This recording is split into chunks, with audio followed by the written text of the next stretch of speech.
Di saat aku ingin pulang ke rumah mau bermesraan dengan Easter, malah yang aku dapat istri aku.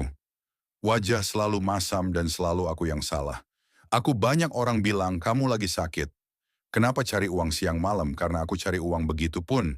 Demi istri dan anak-anakku bahagia sama kayak orang-orang lain. Malah aku beli barang untuk istri tercinta pun. Malah dia selalu bilang, aku tidak suka pakai, sakit kali. Hati ini waktu dengar.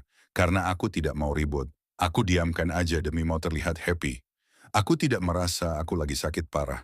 Aku selalu kasih nampak sama teman-teman aku. Happy-happy demi kamu.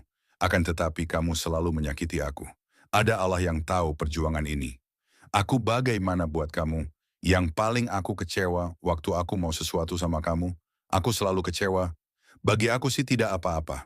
Akan tetapi kamu harus tahu punca selingkuhan atau hancur rumah tangga itu dimulai dari situ loh. Jangan nanti dibilangin tidak sayang lagi sama kamu. Baik laki-laki itu tergantung istrinya bagaimana. Begitu juga, baik istri itu tergantung suaminya. Orang lain disayang, tapi istri sendiri selalu dimusuhi. Yang aku paling tidak suka, kamu harus tahu teman-teman, satu kerja kamu selalu merayu aku. Tapi aku takut mau bilang sama kamu. Harus bagaimana ya?